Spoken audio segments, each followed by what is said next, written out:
Hey, what's up, guys? So we got a war with pirates this time. When I saw this match, I was thinking, man, what did we do to deserve back-to-back wars against elements and pirates? If I remember correctly, I think pirates finished number one globally last season, so they're definitely one of the top teams. But it looks like they're going through some roster changes because they basically fought this war with 42, I think, when we started. Um, and then we had like 48 or 47. And I think that played a role in this match too because because we had so many more people, and then like our actual power per team is slightly less than them, and then so it made it. I I don't know, but it made it easier for them to go through some of our lower teams, I think, and then so like at the end of the match or at the end of the war, we basically got into a situation where after they reset us twice and then took out some of the lower teams, we had to basically reset them three times and more to match the score. Because each time we reset them, it's only worth like 6,100 points or 62 maybe. But each time they reset us was like 72, 7,300. Um, but I mean, like I don't think it's a huge role, but I think it definitely came into play because we were thinking that because initially we weren't thinking about that. I mean, it's something you learn as you go, right? So, and then so we didn't really plan out like have to reset them three times until the very end. And then so uh, so we kind of got stuck on the second after the second reset, like just didn't have enough firepower to get through some of their tougher teams.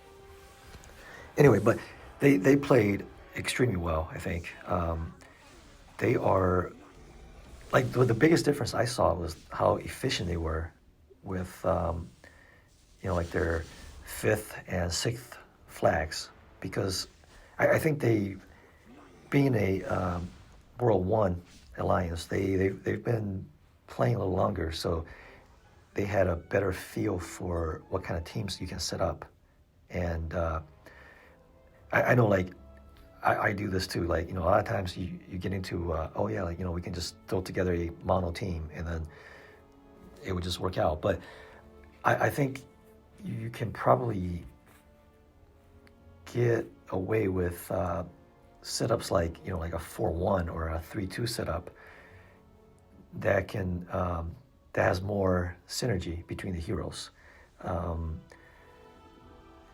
and like this team, for example, right? I like the synergy between Samo and Alden, but they don't really work very well with Sigmund, Lin, and Palmera. I mean, it feels like I just put two teams together, and then I did it work? Yeah, kind of did. Um, but I mean, I think there's room to improve on this team for sure. I'll probably spend some time thinking about that. Um, so again, back to the Pirates. I think they are definitely better at that than us at this point. So that's something we have to keep on learning. I think. Like I've just kind of looking through the attack logs and stuff. Like on our side, we don't really use those last few flags, for each player very well. And I mean that's a lot of points at the end that we're losing. So um, and then oh yeah, back to this team a little bit. So one thing I noticed recently is with Samuel, right? His violence debuff. If you put it on a hero with shield, like if there are no shields, then it's supposed to crit off of every stone. But if you have a shield on, it actually doesn't crit. So that's something quite interesting because it could change the way you use them against certain teams, at least. Uh, and then another thing is I noticed that in this war too. Actually, just looking at the replay, uh, it it's actually quite helpful to look at your own replay sometimes. Like I would recommend everyone to record their war and then just watch it once, because you notice things you've done, and then like you learn from it, right? So you see how right here the Palmera special crit, but I don't know if you noticed, but when a hero has a shield on, the crit or the damage is displayed separately between when it has shield and without. So I think it will come up again later off of crit. So with the shield on, I noticed that the damage is not like close to half of what the crit, like regular crit, is. And I also noticed that with Lynn, she has a pretty high base crit with her awakening and stuff, but she never crit on Survivor when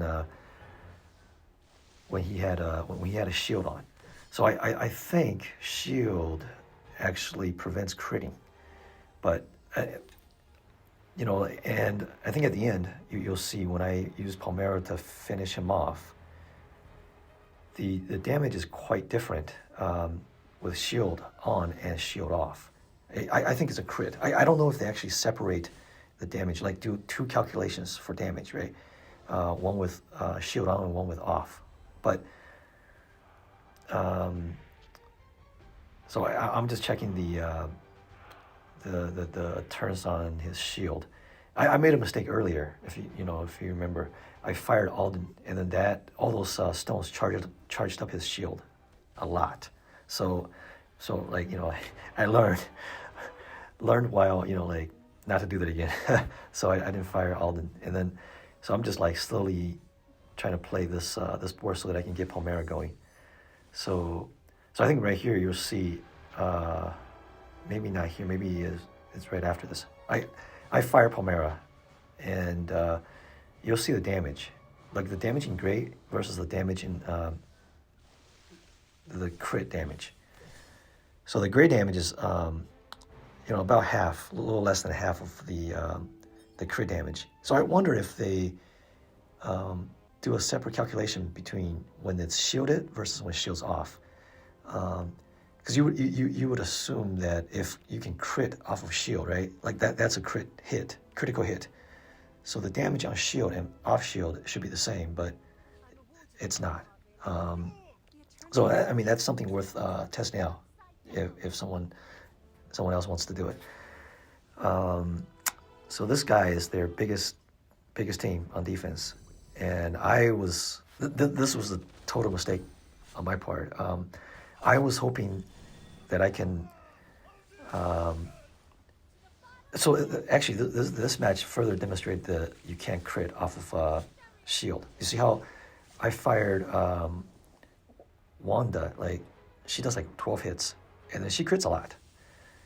None of those specials actually critted on Garabeth. Because like I was hoping that like I can just come in and then fire what's her name, Irelia and Wanda, just take out. Like my whole goal for this match was to take out Garabeth so I can set up someone else to clean with a green team or something, But and then at this point, like they're about to fire, and I don't have many good options. So I ended up just because they're shielded to the teeth now, and I don't know if you noticed, but when I send in a lot of stones, the vortex hits didn't crit either. I had Sea Light equipped with his exclusive, so he was supposed to crit quite a bit normally, but because of the shield, none of those hits were crits. So I probably should have, that's something I should note down for next time, because I should totally just use the whip for Sea Light, and then he's not going to crit anyway if they have a lot of shield. So things you learn as you play. So this was like almost a wasted flag for me. I ended up just sending in whatever because I know I won't survive very long. So, and yeah, Garabeth with Cursed Soul is very, very strong.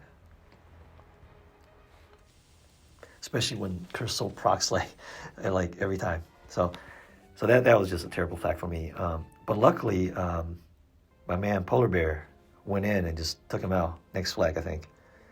So I think right now we were setting up for trying to set up for the third reset, and just couldn't do it. This team is quite interesting because I know a lot of elements defenses in Rune Shield, and they're pirates as well. They have 3 purples with like a very similar setup. Not as much as elements, obviously, but last time I didn't get to fight a full team like this because I was doing some of those cleanup flags to try to do our thing. But this is a very, very so like after playing this, I made a lot of mistakes at the start of this war. Actually, I was thinking at the beginning. I was thinking, okay, I need to use Xania to slow down Percival because I was thinking, okay, yeah, Percival's gonna hit me and then drain my mana. I don't want that. And then I slowly realized Percival has a passive that prevents any debuffs on him. So, and he has a base dodge if it's awakened, and I think his Percival is like at least plus 3 because he was getting mana off of dodges. So Xania's debuff is not going to stick on Percival. So what I should have done was actually to Xania Elmist because he's the engine that keeps this purple team running. But like I don't think it was too late for me to realize that. But I did the right move to take out Midas first because Midas has his special does the shield for everyone, which is super annoying because like you can't do too much with damage with shielded opponents, right? So, and then Elmis is equipped with I believe Aaliyah's exclusive, and then Percival has his own exclusive. So they're all like shielding weapons.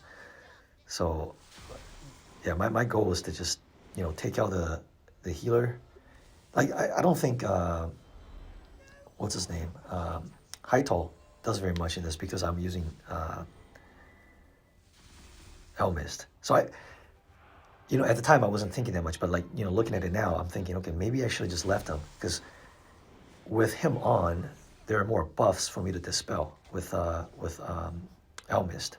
So it might be beneficial to actually just dump stones into him to charge him, and then so I can dispel more and get more purple stones, and then I would have my team going. But at the time I wasn't thinking as much. So I actually took out Hytol after. So I don't know if that's the right play, but it actually worked out for me.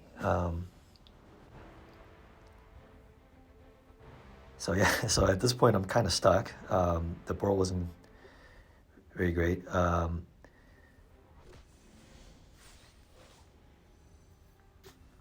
And I think I try to get some kind of green star going so that I can really flip the board.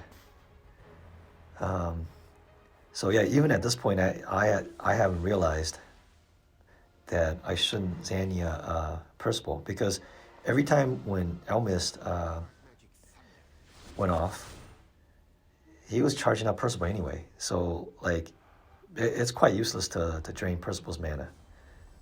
It's all about Elmist in this matchup. So I, like now I know. Next time I see this kind of team, it's so another thing that's kind of funny. We actually from the beginning because we actually copied this kind of setup as an alliance, we had at least 4 or 5 similar setups on our defense in Rune Shield. So we're like, let's watch how they handle this kind of defense.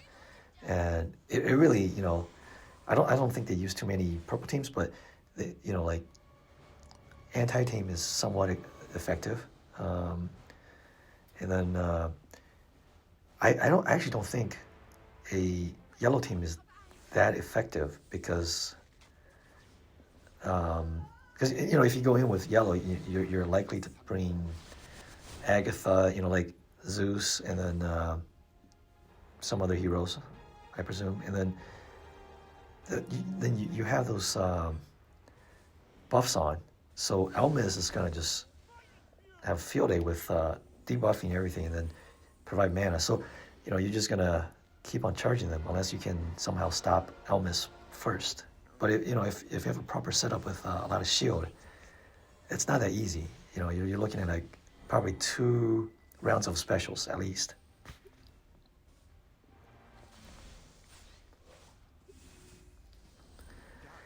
And then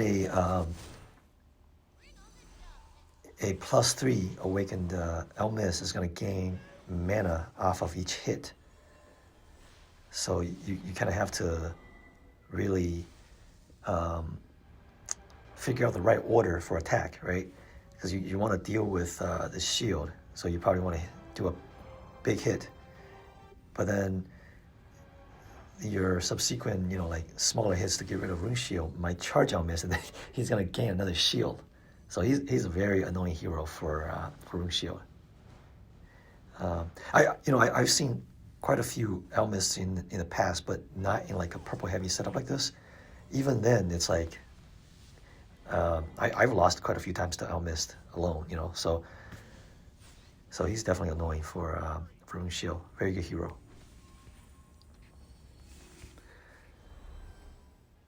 And at this point, I actually realized another reason to actually keep Hytol, because of my heavy purple setup. By ghosting tiles, or stones, I'm actually charging them up faster too. So had I kept Hytol, I can definitely just try to charge Hytol and then use Elmis to gain more stones. But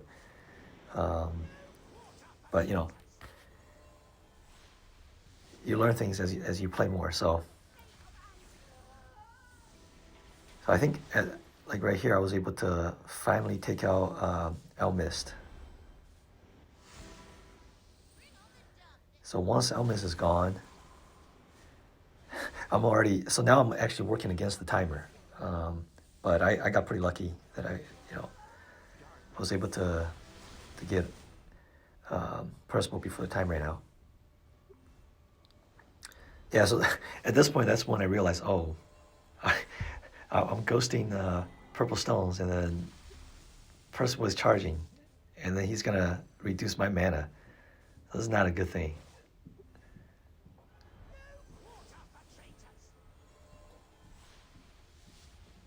So yeah, you can see there.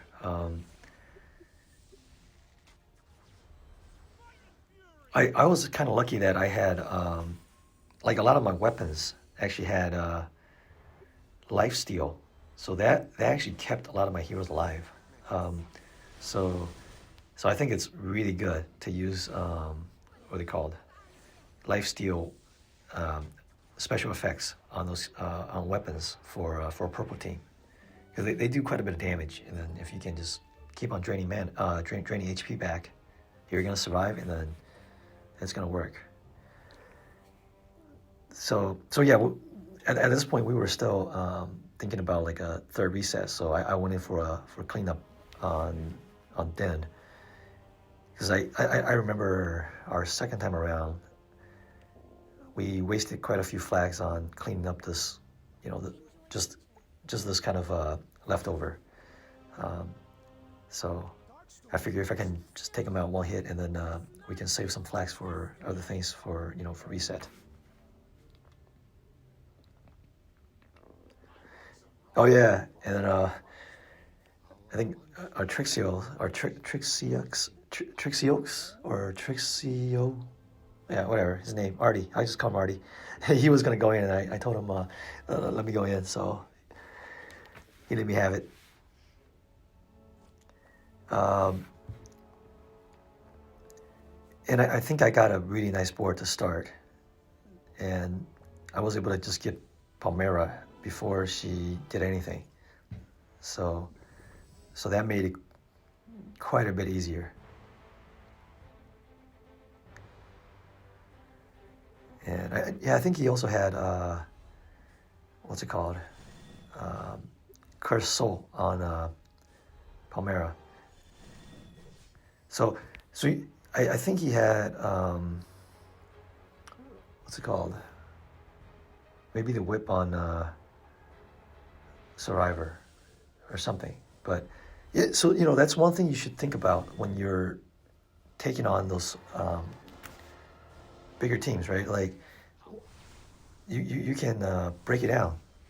You can break it down by hero or by weapon, actually, because sometimes we talk about it, like this way too. It's like, okay, so they have a, like a killer, killer's holder, right? If that hero is easier to take out, if you take out the heroes that's holding, Midas's exclusive, the next time around, they're not going to have a shield to start the match. So, it becomes an easier team to take down. Or you go after the guy with a whip. If that guy's easier to take out, then you take out the whip, and then you don't have to worry about them, them starting with mana the next time, for your cleanup flags. So those are small things you can think about on how to approach, like tag teaming a defense.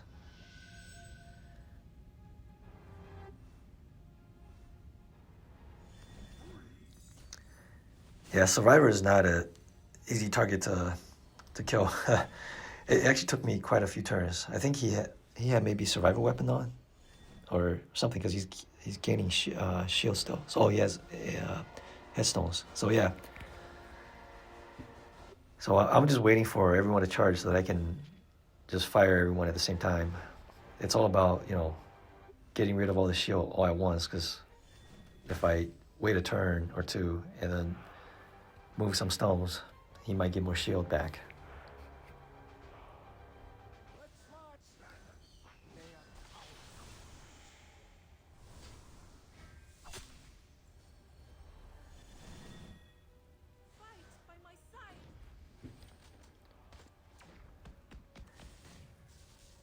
Yeah, and this team, I really like Gardor and Philia back to back, just because how hard Philia hits, and then like I can put the Falcon's Mark on a hero that I want to deal extra damage to, and then use Philia to do quite a bit of damage. But I don't know. I need to think about who I should ascend next, because I do want to ascend either Gardor or Show Me. They've been pushed back over and over. And I used my Royal Guard team for this guy. I think he left.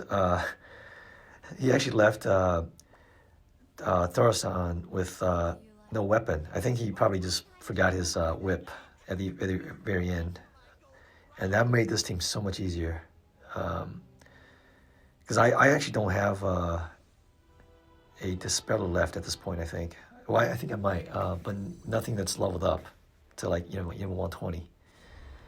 So, my goal is just to come in and then get rid of Garabeth. And if I can get rid of Garabeth before she goes off, then I think this team is not going to be very difficult. So, that's pretty much where, because he forgot to equip the whip, that gave me an opening. So, without a whip, then you're kind of sitting duck, and it's not fun to let the other guy, I basically, I fired off what 2 rounds of specials already. So, and then like his most threatening heroes are already gone.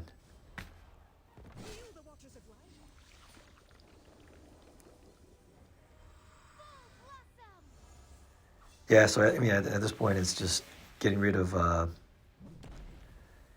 Midas and then deal with Cassandra and Survivor slowly.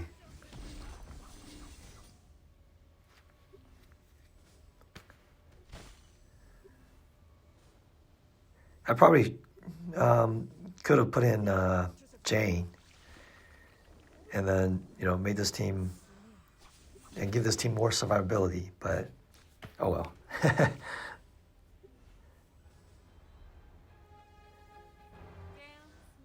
And I think I got Wukong going. I'm actually quite surprised that they released Zeus with, like his stones, the lightning stones, giving mana, whereas Wukong, he doesn't give you like as many stones, those Wukong stones. But I don't know. I think since there's no like reliable stone generator for red, for like a red team right now, maybe they can buff Wukong by. I don't know if you need to buff Wukong though, but like make it consistent. Monkey stones should give like like maybe 3 mana. That'll be pretty good. Wukong will be a lot more useful. Kind of like a pseudo stone generator.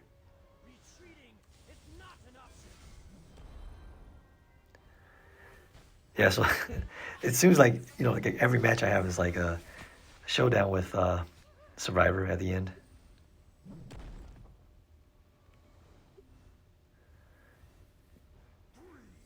But I counter him quite a bit.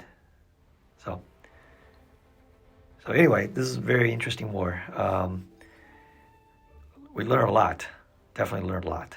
I think we ended up using a lot more of our flags, and then I think it ended up like 30 some flags left versus like 12 for them. So I think the final score was like 20,100 or something versus like 17 something. So anyway, thanks for watching.